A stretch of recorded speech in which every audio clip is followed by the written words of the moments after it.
I am Aisali and you are watching Saiba News HD. Now we add news from you. The Prime Minister witnessed signing of oil import financing facility as well as loan agreement for gravity flow water supply scheme at Mansehra, Khyber Pakhtunkhwa. The Prime Minister welcomed the signing of oil import financing facility according to which Pakistan will receive oil on deferred payment for 1 year totaling $1.20 billion.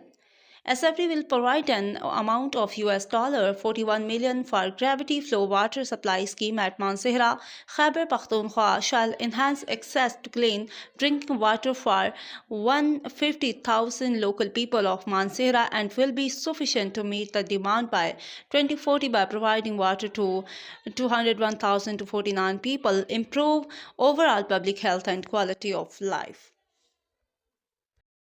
More updates, connect with Saiba News HD.